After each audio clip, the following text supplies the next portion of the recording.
राधे राधे। आप सभी का वाणी भक्ति चैनल पर बहुत बहुत स्वागत है। आज की वीडियो में हम जानेंगे चतुर्मास से जुड़ी हुई बहुत सी बातें और नियम के बारे में।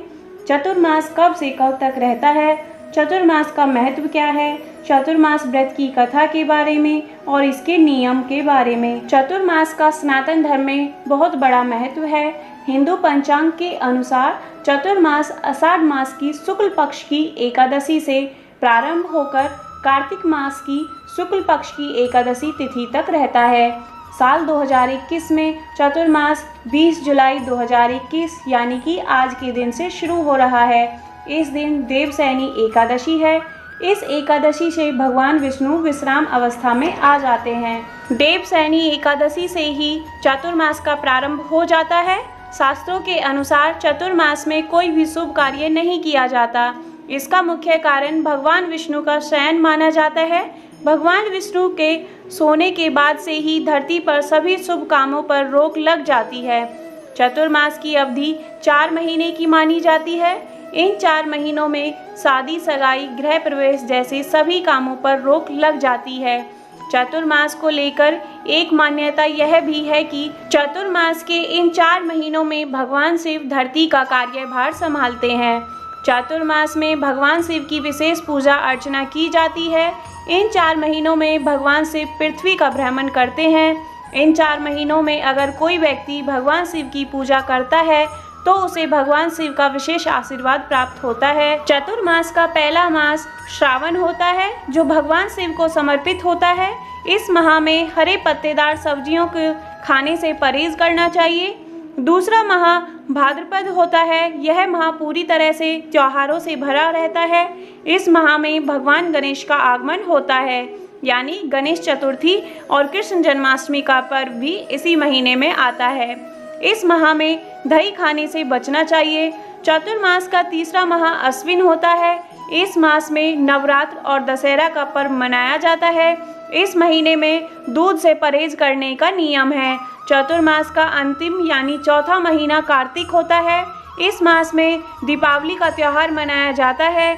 इस मास में दालों से परहेज रखने का विधान है। इसके बाद देवोत्थान एकादशी आती है, जिसके बाद में फिर से मांगलिक कार्य शुरू हो जाते हैं।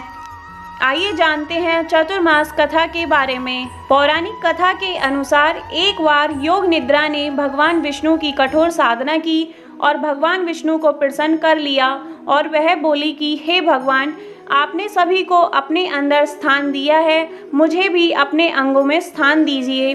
भगवान विष्णु के शरीर में कोई भी ऐसा स्थान नहीं था जहां पर योग निद्रा को स्थान दे सकें।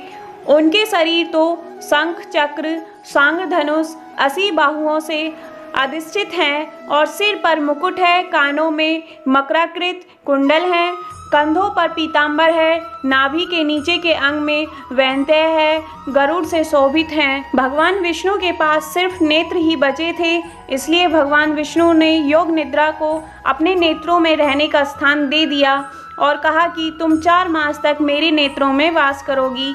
उसी दिन से भगवान विष्णु देवसैनी एकादशी से लेकर देवउठनी एकादशी तक भगवान विष्णु निद्रा अवस्था में रहते हैं।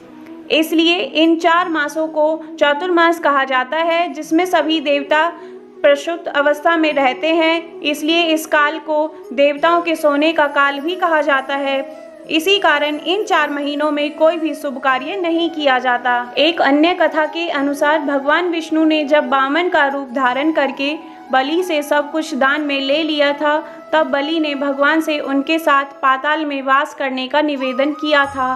देवी लक्ष्मी ने बलि को भाई बनाकर भगवान विष्णु को पाताल से मुक्त करवा दिया, लेकिन भक्त बलि के स्नेह की वजह से वरदान दिया कि वह साल में 4 महीने पाताल में वास करेंगे। तब से भगवान आषाढ़ से कार्तिक तक पाताल में वास करते हैं। एक अन्य कथा के अनुसार भगवान विष्णु का शंखचूर असुर से 5000 वर्षों तक युद्ध होता रहा।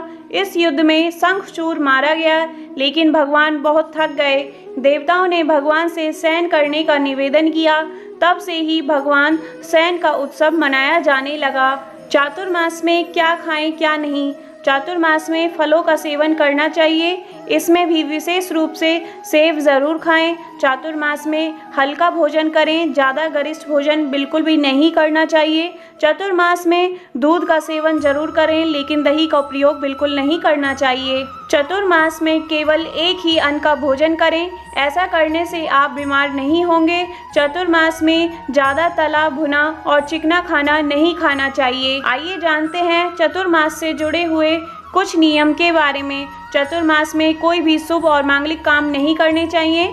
अगर आप इस समय में कोई शुभ और मांगलिक काम करते हैं तो आपको इसके शुभ परिणामों की प्राप्ति नहीं होगी। चतुर्मास में भगवान विष्णु के मंत्रों का जाप करना काफ़ी शुभ रहता है, इसलिए भगवान विष्णु के मंत्रों का जाप अवश्य करें। चतुर्मास में भोजन करते समय बात नहीं करनी चाहिए, ऐसा करने से आप पाप के भागीदारी बनते हैं। चतुर्मास में केवल एक ही समय भोजन करना चाहिए, ऐसा करने से यज्ञ के समान फल मिलता है। चतुर्मास में किसी को अशब्द झूठ नहीं बोलना चाहिए, नहीं तो वैभव की समाप्ति होती है। यदि आपको आज की वीडियो अच्छी लगी हो तो इसे लाइक करें, ज़्यादा से ज़्यादा शेयर करें, साथ ही नए हैं तो चैनल को सब्सक्राइब करें और नोटिफिकेशन बेल भी ऑन करें, जिससे आने वाली नई वीडियो की जानकारी आपको मिल सके। धन्यवाद।